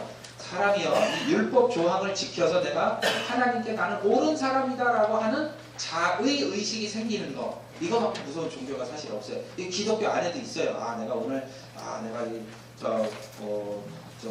어디 친구랑 놀러 안 가고 교회 나오면 왠지 이렇게 좀 기분이 좋잖아요, 그죠? 그러니까 이런 행위를 통해서 천국에 가는 행위 종교인데, 있고 유대교 율법주의 같은 건데, 그 이슬람에는 그런 율법적 조항들이 다 있어요. 코란에서 이렇게 살아라, 저렇게 살아라, 무함마드가 선지자가 이렇게 살아라 경전이 쭉 있어요. 그대로 사는 거 하루 5번 기도해라. 그 다음에 고백, 신앙 고백해라. 그 다음에 구제해서 남을 40분 제사 자기의 그 수입의 40분의 1을 이렇게 가난한 사람들을 도와라. 성지순례해라. 이렇게 요거를 지키면 이제 이슬람에서는 이제 최고의 신자가 되고 천국에 가는 확실한 그 자기들의 저기를 하는 거예요. 그러니까 자기가 근데 사람이 그렇게 살지 못하잖아요. 나쁘게도 살고 거짓말도 하고 그럴 거 아니에요. 그러면은 이제 헷갈려요. 자기가 내가 더 많은 착한 일을 했는지 더 악한 일을 했는지. 그러니까 항상 불안해하면서 살아요. 왜냐하면은 착한 일을 더 많이 해야 율법을 많이 조항을 많이 더 지켰어야 생전에 죽으면 이걸 무게를 재서 더 많이 된 쪽으로 지옥에 가든지 천국에 가든지 구분된다고 생각을 하거든요. 그러니까 이 사람들이 죽을 때 내가 좋은 일을 많이 했는지 착한 일을 많이 했는지 자기 누가 뭐 알려주지 않은 우리는 구원의 확신이 있지만 거기 그런 게 없잖아요. 평생을 이렇게 살아요. 그래서 그 중에 하나가 메카에 가는 거. 메카 갔다 오면 무조건 천국에 간다. 내가 자살 폭탄 테러를 하면 무조건 당신은 천국에 가서 7층 천에 올라가서 무함마드랑 가장 가까운 하늘에서 산다. 이렇게 얘기를 하니까 그렇게 하잖아요. 그렇게 하는 거라고. 그래서 행위 종교잖아요. 그래서 그러한 것들을 이슬람의 신앙에서 우리가 알 수가 있습니다. 그렇지만 이 이슬람 안에는 이렇게 이제 여러 가지 형태가 있는데 율법주의가 있고 신비주의가 세속주의가 있고 아까 원리주의자가 있어요. 율법주의는 뭐냐면 철저하게 같이 그 유대인 같이 바리새인 같이 철저하게 율법을 따라서 사는 사람들, 뭐 복장, 삶의 패턴, 방식, 말과 행동 이런 걸 다 이렇게 오행을 철저히 지켜가면서 율법을 위해서 사는 그런 사람들입니다. 이 사람도 그 공군 장교였던 사람이 제가 이집트에 있을 때 만나서 하룻밤 같이 지냈던 형제인데 이슬람 신학교에 자기 왔어요. 다 그만두고. 그랬더니 자기가 철저하게 코란을 어떻게 지켜서 잘 가르쳐야만 우리나라가 잘 살 수 있고 이 젊은이들이 타락을 안 하는데 내가 그거를 위해서 사제가 되기 위해서 이슬람 사제 교육을 저기 사원에서 받는다고 그러더라고요. 그래서 아주 참 마음이 갸륵해서 제가 하룻밤 같이 지내면서 이야기를 많이 했습니다. 왜냐하면 우리가 같은 업종에 있는 사람으로서 제가 이 형제 이야기를 많이 듣고 참 훌륭하다. 우리 그런 사람들하고 좀 잘 살고 그렇게 하라고. 그러면서 이제 어쨌든 이제 내가 예수님 믿는 사람이라는 걸 잘 얘기를 하고 우리가 같이 그런 일에 종사하면서 열심히 살자고 했습니다. 우리 그 아이들이 이제 라마단 때는 이렇게 집 앞인데 집 앞에서 이렇게 코란을 이렇게 읽고 아주 선량한 그런 뭐 골목에서도 이렇게 기도하고 또 이 라마단 때는요 이렇게 길거리에 음식을 베풀어서 가난한 사람들 이렇게 먹이고 평생 고기를 못 먹는데 이렇게 그날은 꼭 고기 대접을 이렇게 합니다. 이거 제 밥이에요. 제가 찍은 건데 이 사람하고 이제 같이 앉아서 이렇게 하면서 대접을 받고 길거리 가다가 맛이 괜찮았었어요. 그 율법적으로 산다는 거예요. 돼지고기 먹으면 안 되죠, 그죠? 할랄 푸시라고 하는 게 이렇게 많이 있잖아요. 그래서 돼지고기 여러분들 무슬림 친구들한테 돼지고기를 절대 주면 안 돼요. 개고기하고 아주 부정한 음식이기 때문에 유대인이다 생각하면 돼요. 근데 어떤 교회 이제 무슬림들이 한번 그 심사병 어린이 그 가족들이 와가지고 교회에 초청을 해서 이제 선물을 주려고 하는데 아니 어떤 애가 자기가 모은 헌금을 줬어요. 근데 그걸 돼지 저금통에 모아놓은 걸 준 거예요. 근데 그 사람이 돼지 저금통을 이렇게 헌금을 이게 기념을 해서 막 박수 쳐서 주는데 이걸 받을 수도 없고 안 받을 수도 없고 그렇게 곤란한 상황에서 이제 설명을 했죠. 한국에는 이 부를 상징하는 진전이기 때문에 우리가 돼지 저금통에 이게 돈을 넣어서 주는 거니까 오해하지 말라고 이렇게 설명을 한참 해줬는데 이분이 가서 어떤 생각을 한지는 모르겠어요. 여기 무슨 표시죠? 메카 기도하는 표시잖아요. 호텔에 천장에 있고 이렇게 있어요. 그래서 이렇게 하는데 이 율법주의자들은 이런 걸 이제 철저하게 지킵니다. 그런데 그래서 파키스탄에 이제 우리 저 이터서브 선교사님 영국 여자분이 있었는데 이분이 그 집을 질 때 이 침대를 발 쪽을 메카를 향해서 놓은 거예요. 그랬더니 그 집에 그 어르신들이 막 와가지고 막 그냥 뭐라고 막 그러는 거야. 아니 이 무엄하게 어떻게 당신의 이 더러운 발을 메카 쪽을 향해서 침대를 당장 옮기라고 해가지고 그러냐고 죄송하다고 이제 선교사님이 침대를 이렇게 바꿨어요. 그래서 막 이제 괴로워하고 있는데 어떤 선교사가 와가지고 당신은 그거는 약과라고 어떤 사람 집 때 화장실을 그쪽으로 줘가지고 다 때려부시고 안 때려주셨다고 굉장히 고생했다고 당신 감사하라고 이게 침대에 옮기기만 한데 그럴 정도로 철저하게 지키는 거예요. 그래서 이렇게 베일도 쓰고 율법을 철저히 지키죠. 그런데 신비주의 이런 수피 민속 이슬람 이 사람들은요 이런 것에 철저하게 지키고 뭐 하는 것보다도 터키에 가면은 이게 수피 성자 루미가 이렇게 춤을 춰서 한 손에는 하늘을 향하고 한 손은 땅을 향하고 하면서 이 사람은 이런 이 신비주의 종단들은요 굉장히 종교성이 강해요. 그래서 한 40%에서 한 60% 되는데 무슬림 중에 이 사람들은 하나님과 내가 율법적으로만 이렇게 지키다가 보면은 이게 드라이하잖아요. 이게 메말르단 말이에요 신앙이. 그러니까는 이 사람들은 이제 어떤 그런 춤, 터키 가면 빙빙 도는 춤이 있잖아요. 그런 춤을 추면서 댄스를 추면서 하나님과 나가 하나가 되는 그러한 그 종교 그룹들이 있어요. 그래서 수피 종단이라고 하는데 그런 그룹들은 굉장히 자유로워요 신앙이. 그러니까 성령파 같았고 우리가 우리 식대로 얘기하면은 이게 말을 하면 통해요. 우리 예수님 이런 분이었다고 막 존경하고 막 예수님 얘기 스토리텔링 막 이렇게 얘기해 주잖아요. 그럼 예수님에 대해서 듣고 싶어가지고 막 그냥 막 간절히 막 더 막 이렇게 얘기하고 대화가 통하고 이 그룹에서 예수님 믿는 사람들이 많이 이제 발생을 할 정도로 이 사람들은 이렇게 율법적으로 바리새인들 자기 싫어해요. 그래서 어떤 사람은 구약성 신약 성경을 이렇게 주면은 자기들이 바리새인 같이 자기가 그렇게 살았는데 예수님이 참 선지자라고 그렇게 얘기할 정도로 그 사람 예수 자기가 생각했던 대로 예수의 선지자는 막 성전도 막 무너뜨리고 내 기도하는 집이지 이게 장사하는 데냐 막 그러면서 막 소리치니까 막 감동받아가지고요 예수 선지자를 그런다니까요. 그래서 이 사람들은 아까 메카에 향해서 이렇게 예배 드리는 것도 자기들은 그렇게 안 해요. 아까 룸이라고 하는 터키의 성자 유명한 성자예요. 이 사람은 뭐라 그러냐면 이 사람이 그래서 1200년대 수피 승자인데 중간 그런 지도자인데 알라를 내 마음에 있는 알라를 섬겨야 된다, 모셔야 된다 이런 식으로 이렇게 막 하면서 시를 굉장히 많이 썼어요. 그래서 굉장히 알려진 분인데 이분 같은 경우는 어떻게 얘기하면 메카를 향해서 이제 기도하는 거를 그렇게 중요하게 생각하네요. 그래서 이제 율법주의자들이 와가지고 아니 당신네 제자들은 왜 메카를 향해서 기도를 안 합니까? 이렇게 막 따졌어요. 그랬더니 그 사람 이분이 와가지고 오라고 해서 대화를 합니다. 그래. 그러면 네가 기도할 때 어디를 향해서 기도해야 되냐? 메카를 향해서 기도해야지 이게 우리의 전통이고 율법인데 왜 그걸 안 지킵니까? 그래 그럼 하나 묻자 그러면서 만약에 네가 메카 성전이 만약에 그 위에 만약에 있다 생각하면 어느 쪽을 향해서 기도를 해야 되겠니? 그러니까 이제 말문이 막히는 거예요. 땅바닥에 향해서 할 수가 없잖아요. 그죠? 그러니까 이 대답을 못하는 그래. 그러니까 알라는 거기 있는 게 아니라 네 마음에 있는 것이다. 이렇게 얘기를 한단 말이에요. 뭐 성철스님 같이. 그러니까 이게 감동을 받잖아요. 그렇게 하고 이 성자가 아주 지금은 뭐 전 세계적으로 유명해져서 이 사람 책이 몇 권이 있는데 다 번역이 돼 우리나라만 번역이 돼서 지금 이현주 목사님인가 시집을 번역을 했어요. 그래서 내 안에 있는 하나님을 찾아라 그러면서 어떤 종교적인 율법주의적인 그런 조항을 지키는 종교로서가 아니라 마음의 종교를 선별하면서 정말 아주 유명한 시인입니다. 그래서 이런 사람들이 참 많아요. 이 이슬람 종교인으로서의 이슬람들이 많죠. 이렇게 그냥 정치 이데올로기로서의 이슬람도 있지만 이 사람들이 이슬람 하면은 이런 사람들을 만나면 굉장히 친절해요. 막 와가지고 막 집에 초대하고 음식 먹게 하고 막 여기 와서 이렇게 상담도 해주고 사람들 보면은 어려운 사람 있으면 기도해주고 또 이적이 또 베풀어요. 막 병도 낫고 막 이렇게 눈물도 흘리고 막 그러거든요. 또 여기 보면 이제 제 아내하고 딸하고 상담하는 겁니다.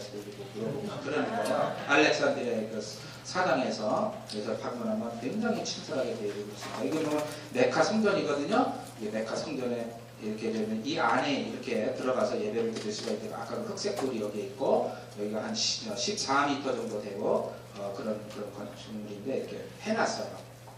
이 사람은 여기 어떻게 올라갔는지 모르겠는데 신기해서 그냥 여기다 넣었습니다. 그리고 이슬람들 중에 지금 세속주의 이슬람들이 있어요. 이 이슬람 친구들인데 여기 파키스탄의 라호르에 가면 이렇게 이런 젊은이들이 수도 없이 많습니다. 세속주의 터키 그 다음에 뭐 이집트. 그래서 이 사람들은 그냥 평범한 그냥 자기 부모님이 이슬람이기 때문에 자기도 이슬람인 그런 사람들입니다. 그래서 우리가 대부분 만나는 이슬람 무슬림들은 세속주의 무슬림들이고 종교인으로서의 무슬림이에요. 알카에다나 IS 그룹은 아마 여러분들이 김군같이 걸 가지 않으면 만나기 힘들어요. 그러니까 우리가 이 이슬람 사람 무슬림들을 만나서 정말 일단 그들에게 우리가 갖고 있는 선입견을 좀 바꿔서 정말 예수 그리스도의 사랑을 정말 편하게 이렇게 전할 수 있는 그런 길들을 우리가 이제 열어줘야 된단 말이에요. 그런 게 이제 우리에게는 자세가 필요한 거예요. 물론 원리주의자들은 원리주의자대로 국가 정보원이나 국가에서 조직적으로 그런 제도를 통해서 막아야 됩니다. 그거는 그런 다른 형태로서. 그래서 우리가 이제 만나는 그런 사람들은 보통 무슬림들인데, 그러려면 우리는 이 무슬림들과 어떻게 대화하고 그들에게 어떻게 예수님을 소개해 배워야 되겠죠. 예를 들어서 이 사람은 이슬람의 아주 새로운 그 사제인데, 젊은 사제 40대 중반밖에 안 되는데 이슬람권에서 그 이슬람 그 강성 설교가예요. 말하자면 이슬람의 빌리그레함이다 이 말이에요. 말하자면 이제 이분이 우리 이집트에 있을 때 한 형제한테 물어봤더니, 기독교 형제한테 물어봤더니 자기 이슬람에 대해서 뭐가 염려가 되냐 했더니 이 사람을 딱 지목하는 거예요. 이 사람이 왜 그러냐고 했더니 이 아미로 클리드가 매일 방송 설교를 하는데 젊은이들이 그냥 거기에 푹 빠진다는 거예요. 말하자면 이슬람의 오누리 교회 같은 분위기로 하는데 막 그냥 옛날에 이렇게 다 이거 쓰고 이렇게 했었는데 이제 요새는 트렌드가 이렇게 이제 바뀌어지고 있거든요. 그래서 이제 새로운 변화인데 우리는 자꾸 옛날만 생각하고 또 한 면만 생각하고 이슬람을 방어해도 안 되는 거죠. 이 사람들은 벌써 우리보다 앞서가는 사람들이 많이 있는데, 그래서 시간이 없습니다만 이제 이슬람 중동 지역에 이렇게 계속 이 시위가 계속 일어나면서 경찰서나 이런 스쿼트가 서로 이슬람 안에서 서로 신지식인들이 막 출연해서 시민사회 가치를 우리는 이슬람 국가 싫다, 세속주의 국가 만들어 달라 하면서 계속 데모를 하는 거예요. 이렇게. 그래서 저희 집에 이제 아파트에 이제 현관에 전부 모여가지고 이때 막 통행금지가 3시에 통행금지 있어가지고 제가 이집트에 그때 있었거든요. 네, 이 사람들하고 같이 이제 여기를 지켰어요. 막 죄수들이 막 탈옥을 해가지고 그 나라를 온통 경찰들은 다 도망가고 군대로 그래서 시위대들이 군인들이 이제 막 그렇게 지키는데 시민들은 범죄자들 그렇게 막아서 자기 집을 이렇게 밤새도록 지켰어요. 그리고 텔레비전 보면서 독재자가 물러나나 안 물러나. 우리 집 앞에 이렇게 몽둥이 들고 이렇게 저도 망치 들고 이 사람들하고 같이 이렇게 지키면서 제가 여기서 한 2주 이렇게 있었는데 이 사람들하고 제가 한 7년 있는 동안 7년 동안 얘기한 양보다 이 2주 동안 이 사람들하고 대화한 얘기가 더 많았었어요. 그만큼 친해지고 아주 사람들이 참 선하게 살려고 노력 많이 하고 그런 사람들입니다. 그래서 이 사람들이 이제 독재자 물러나고 나서 이렇게 큰 축제를 나와서 환호성을 지르면서 했는데, 이러한 것들이 이 사람들이 원하는 것은 이슬람 국가를 원하는 게 아니에요. 세속주의 국가, 종교의 자유, 우리도 종교를 선택할 수 있도록 젊은이들이 나와서 계속 이렇게 데모도 하고 그러는데, 지금 이제 여기 보시면 이슬람 사람들이 무릎 꿇고 기도하거든 한 5번. 그때 요 주변에 이렇게 스크럽 잡고 보호해준 사람들이 기독교인들이 이걸 보호를 해줬어요. 왜냐하면 젊은이들은 30, 40대, 20, 30대 젊은이들은 이제 자기의 종교에 이 정근대적인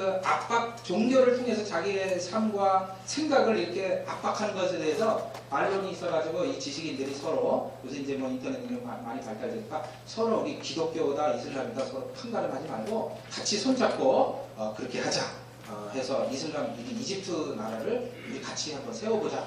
이집트 이 기독교 국가가 기독교인들이 한 10% 되거든요. 그러니까 이 이슬람 이런 쓴 사람들이 이렇게 이슬람 기독교 사제하고 이렇게 사진 찍어달라고 막 그러더라고. 자기 친구한테 카메라 주면서 빨리 사진 찍으라고 막 이렇게 하면서 옆에 딱 쓰는 거예요. 깜짝 놀랐어요. 옛날에 보면은 이렇게 남의 이교도들하고 같이 사진 찍으면 어떻게 됩니까? 돌 맞아 죽는 게 율법이에요. 근데 뭐 법도 없이 이렇게 막 하고, 이슬람 사제가 이렇게 코란하고 십자가 앞에서 막 춤을 추고, 이 친구도 보면은 이게 성경책이에요. 코란이 아니고 성경책하고 이슬람 기도 묵주하고 코란하고 십자가하고 이렇게 같이 옛날에 이렇게 이 코란이 얼마나 성스러운 건데 이렇게 이교도의 상징인 십자가랑 이렇게 한 손에 이렇게 들면은 옛날 같으면 돌 맞아 죽을 일인데, 이렇게 젊은이들은 개방을 원하고 그다음에 이슬람과 기독교는 하나다, 폭도는 물러가라고, 이집트는 우리가 지킬 것이다. 이렇게 하고 이렇게 무시무시하게 생긴 이분과에서 이렇게 십자가 들고 이렇게 홍보한다니까요. 이 아이도 그래서 지금 이런 분위기가 계속 이렇게 되고 그랬었는데, 신문사에서도 똑같은 그런 선전을 하고 그랬었는데, 이 원리주의자들이 10%도 안 되는 5%도 안 되는 이 원리주의자들이 계속 이 교회를 공격하고 방화를 일으켜서 자꾸 자기들의 정치적인 목적을 위해서 조장을 해서 그렇게 분열을 시키려고 분열을策동하는 겁니다. 그게 자기 세력을 모으려고. 그래서 이 아랍 세계는 이렇게 젊은 여성들 젊은이들이 자유 세계를 이렇게 열망하고 있어요. 그게 이제 기독교와 이슬람이 어떻게 평화적으로 공존할 것인가 라는 것을 지금 원리주의자가 계속 깨려고 하는데 그거를 우리는 계속 세워줘야 됩니다. 그래서 젊은이들이 기독교와 이슬람이 두 종교가 그래서 이게 이런 변화 속에서 정교의 기독교 대부분 아랍 세계 정교의 기독교인데 기도에 보니까 부흥에 막 이렇게 일어나고 있어요. 기도 열심히 합니다. 정교에 대해서 성경 열심히 보고 그리고 이슬람 안에서는 개종자들이 지금 굉장히 많이 생기고 있어요. 그걸 너무 왜냐하면 자기들의 종교가 그렇게 종교의 이름으로 살인을 하고 막 이렇게 하니까 아주 많은 이제 이슬람들이 기독교에 대해서 관심을 많이 갖고 있어요. 그런데 우리가 자꾸 이슬람 사람들한테 당신들 막 그냥 사탄의 종교를 뭐 믿는다느니 왜 사람을 죽이냐느니 막 이렇게 얘기해. 그 사람들은 상관없는데 물론 상관 있는 사람도 있겠죠. 전혀 없진 않겠죠. 그러나 대부분의 사람들은 그냥 선량한 이슬람 종교인들이기 때문에 그래서 우리가 어떻게 그 사람들에게 선교적으로 접근을 해야 되느냐. 그래서 일단 그 사람들의 생각과 역사관과 역사적인 배경과 이런 걸 알아야 된다는 거예요. 종교적으로 왜 그 사람들이 이슬람을 그렇게 빠져서 믿는 것일까. 그래서 그 사람들의 가치관을 먼저 우리가 배워야 돼요. 물론 시간이 좀 필요하겠지만 예를 들어서 이 코카콜라 콜라 회사가 이걸 선전에 신문에 냈다가 콜라가 저기 이슬람권에서 망했어요. 아랍권에서 왜 망했냐 했더니 원래는 자기 생각에는 이렇게 좀 덥고 힘들 때 콜라 마시면 팔팔해진다 해가지고 이렇게 이게 선전을 냈는데 이슬람 사람들 아랍어는 거꾸로 쓰잖아요. 이렇게 거꾸로 팔팔하게 뛰어다니다가 콜라 먹고 꺾는 그러니까 이런 식으로 이렇게 잘못 모르고 저 콜라 팔았다가 망한 케이스예요. 그러니까 중동에 우리가 경제적으로 많이 진출하죠. 근데 그 사람들을 이해하지 않고 그 사람들의 가치관이나 이런 것들을 생각 안 하고 이렇게 가면은 저렇게 이제 변을 당하는 거죠. 여기도 보면 문명의 가치라고 모럴 밸류라고 문명의 가치도 달라요. 도덕적 기준이 달라요. 예를 들어서 우리는 서구 세계나 우리 한국은 사랑과 정직이 아주 정직해야지. 지금 총리도 정직하지 못해서 그냥 며칠 만에 그만뒀잖아요. 정직이 그렇게 중요해요? 근데 사랑이 그렇게 중요해요? 근데 이슬람은 사랑과 정직은 모럴 밸류가 아래 단계예요. 거기서 중요한 모럴 밸류는 용기입니다. 용기. 명예. 그래서 우리 용기 있는 자가 최고예요. 왜냐면 베두인 전통을 갖고 있기 때문에 그래요. 그렇잖아요? 그래서 거기 보면 옛날에 그 부시 대통령이 이라크 전쟁에 갔을 때 그 어느 기자가 신발 던졌죠. 네? 그 신발이 지금 금맥기로 해가지고 지금 박물관에 있다는 거 아닙니까? 네, 뭐 루머긴 하지만 그 용기 있는 사람은요, 전 아랍 세계가 그 사람을 영웅시했어요. 저렇게 용기 있는 사람이 다 있을까? 어떻게 미국 대통령 기자회견에 신발 던지는 거는 가장 모독적인 행위거든요. 이슬람 문화에서. 그러니까 용기 있는 게 가장 큰 명예로운 게. 그러니까 이 사람들은 김정일이를 최고로 했어요. 왜냐하면 전 세계에서 미국한테 대항하는 유일한 나라가 김정일이에요. 그러니까 김정일하면 너 어디서 왔냐? 한국에서 왔다. 김정일이라고 그렇게 손을 꼽아. 왜 그랬는지 용기 있다. 용기 있다. 그래서 이제 설명을 해주죠. 그건 그런데 이거 저래서 그래 그러면 그러니까 그러는데 여러분 보세요. 그래서 알라는 위대하시다 이게 자기의 항상 외치는 겁니다. 그러니까 우리는 뭐야? 하나님은 사랑이시다 그러면은 사랑은 별로. 하나님이 사랑은 약한 자가 하는 거예요. 약한 사람이 하는 거고 용서하는 거 약하니까 하는 거고 그런 거예요. 네?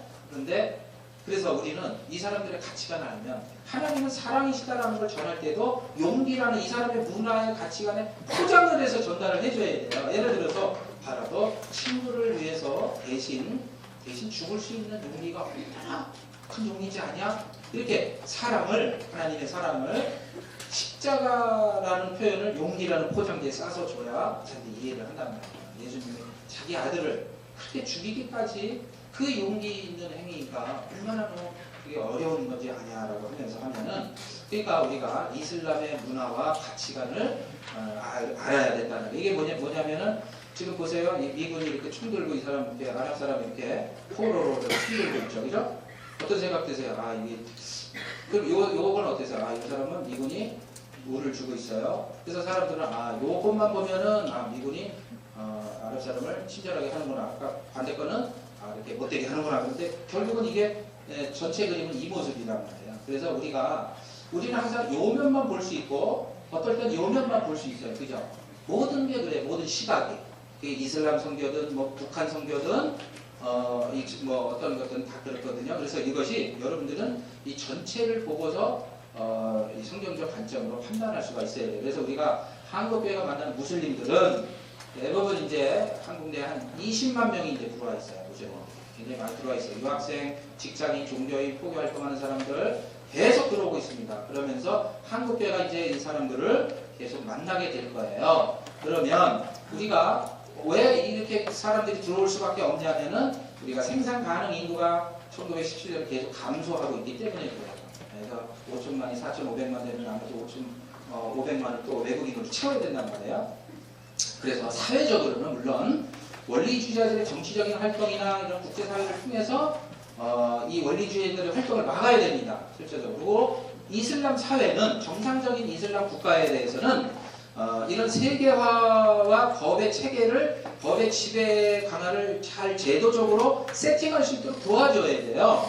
그렇게 해야만 그 자체적으로 그런 것들을 그 테러나 이런 것들을 막을 수 있는 힘을 줘야 됩니다. 거기에는 시민사회 가치를 부여하고 경제적으로 그들이 홀로 설 수 있도록 도와줘야 된다는 거예요. 그래서 예를 들어서 우리가 이 선교를 할 때 중국이나 러시아에 대해서 인권이나 뭐 민주주의 같은 용어로 막 얘기를 하면 접근하면은 아예 그냥 체제 자체를 위협하는 줄 알고 대화조차를 안 한단 말이에요. 이슬람도 마찬가지. 무슬림들한테 당신 너네 왜 테러하냐 이렇게 나오면 대화 자체가 안 된단 말이에요. 그렇게 그래서 그들이 그 나라가 시장 경제가 정착이 될 수 있도록 법은 법에서 도와주고 조직은 조직 단체에서 도와주고 시장 활성화를 해서 민주주의 가치와 인권 시장을 하도록 그렇게 도와줘야 된다는 거예요. 그래서 하고 그럼 기독교는 어떻게? 기독교 행위는 또 기독교대로 다르게 생각해서 해야 된단 말이에요. 무슬림 사회에서도 그런 것 때문에 굉장히 이제 갈등을 하고 세계화 때문에 고민하는 청장년들이 많이 있거든요. 그런 사람들에게 한국 사회의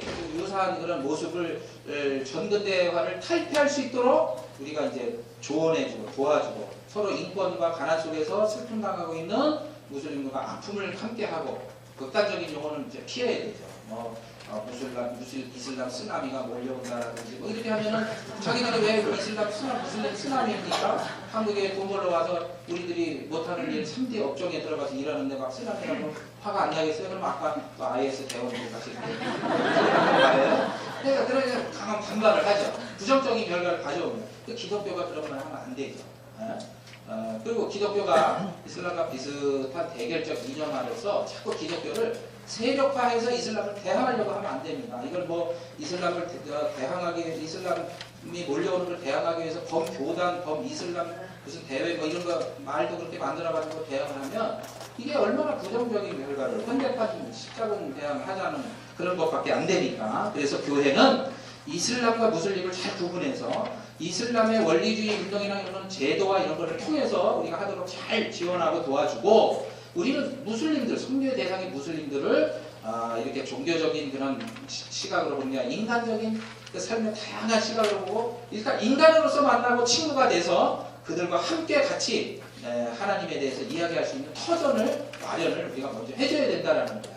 그래서 모든 걸 종교적으로 해석하는 걸 피하고 보편적인 시각으로서 정말 인간의 이 사람의 필요를 먼저 돕고 그러니까 어린아이들 지금 말 못해서 학교에서 왕따 당하지는 않니 이러면서 도와주면서 그리스도의 사랑을 보여줘야 된다는 거죠. 그냥 이슬람 하나의 거대한 적으로 인식하면서 그냥 맹목적으로 그냥 막 세력을 규합해서 대응하려고 하면 우리가 왜 그래요? 우리가 이게 사람이 약해서 그래요. 두려워서 그래요. 우리 마음에 자꾸 이슬람이 막 숫자가 늘어나니까 두려운 마음이 들어서 그래요. 두려워할 거 없어요. 전혀 그럴 거 없이 우리의 형제로 여러분들이 갖고 있는 게 망치면 다 못대가리로 보이는 거예요. 그러니까 여러분들이 사랑을 갖고서 그들을 녹여야 됩니다. 무슬림은 싸움의 대상이 아니에요. 사랑의 대상이에요. 테러 맞고 정부가 한 일이지 왜 교회가 막 나서서 막 이렇게 하면은 오히려 부정적인 결과를 나옵니다. 물론 해야 될 때는 해야 되지만 여러분 이슬람 싸우면 싸울수록 뭉치는 게 이슬람 싸우고 이기는 건 아무런 의미 없죠. 싸우지 않고 이기는 게 진정한 이김이죠. 그것이 사랑입니다. 그래서 이슬람이 결코 무슬림이 두려움의 대상이 아니라 이웃으로 왔는데 복음으로 들어갈 대상이고 찾아온 이웃이라는 마음으로 정말 그들을 향해서 정말 우리의 그리스도의 사랑을 전하는 그런 모습이 있으면 좋겠습니다. 여러분 열왕기상 21장 저거만 보세요.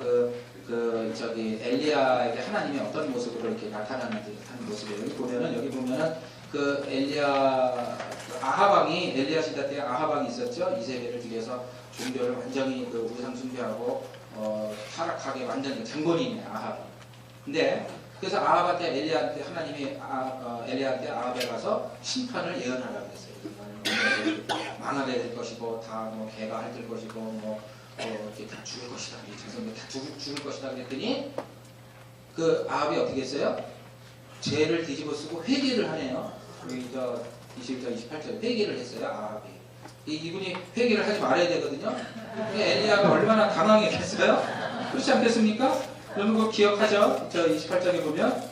그러니까 회개를 하면서 갑자기 아합이 회개를 하니까 하나님이 엘리야한테 이런 말씀을 하세요. 29절 보면 아합이 내 앞에서 겸비함을 내가 보느냐. 그가 내 앞에서 겸비함으로 내가 재앙을 저의 시대는 내리지 아니하리라. 누구한테 한 말이에요? 엘리야에게 하나님이. 아합이 내 앞에서 겸비함을 보느냐? 내가 재앙 안 내리겠다. 아니 가서 재앙 내려서 저주하라고 예언하라고 그럴 때는 언제시고 아합이 그 얘기 듣고 꼭 요나서 같이 요나서가 나수로 가가지고 회개하라고 그러니까 진짜 회개했잖아요. 요나가 깜짝 나서 화가 났잖아요. 똑같은 거예요. 하나님의 마음이 그렇다는 거예요. 아무리 그가 무도한 자라도 하나님은 그 영혼에 대해서 영혼을 보시고 싶어 하신다는 거예요. 여러분 우리가 무슬림을 대할 때 무슬림을 볼 때 상처가 많은 자들이에요. 여기 보면 아까도 제가 얘기했지만 이삭이 3살 때 이스마엘이 17살이었어요. 17세 소년이었었어요. 근데 저기가 이제 하갈 여인 아들이 이제 이삭을 놀리고 막 그러니까 사라가 쫓아내라고 여종하고 하갈하고 아들 쫓아내라고. 그때 아브라함이 또 쫓아내네요. 그래서 부엘세바 광야에서 방황하면서 이제 가죽 부대 물 한 통 이렇게 내서 보냈는데 어떻게 됐어요? 여기 보면 이제 다 떨어져가지고 죽게 됐어요. 그랬더니 하갈이 됐어요. 16절에 보면 아이가 죽는 것을 보지 못하겠고 그러면서 이렇게 떨어져서 막 소리내서 우니까 17절에 이 말씀이 참 중요해요.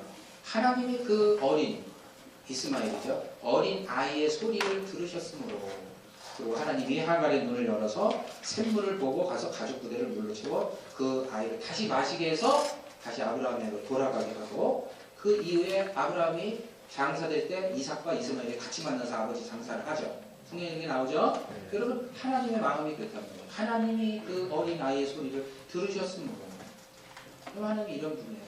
이스마엘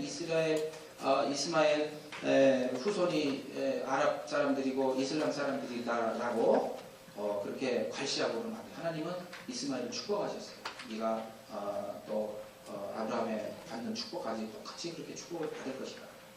생육하고 번성하여서 큰 민족을 12 족속을 이루리라. 그렇게 이스마엘 축복했고 여러분 우리가 이러한 이슬람들을 생각하면서 이러한 말씀을 통해서 우리가 항상 우리의 이웃으로 들어와 있는 무슬림들을 정말 다음으로 품고 어떻게 그들에게 예수 그리스도의 사랑을 전할 것인지 생각하면서 우리가 무슬림 분별을 생각했으면 좋겠습니다. 제가 기도 제목 한두 가지 드리고 기도하고 마치도록 하겠습니다. 우리 한국에 들어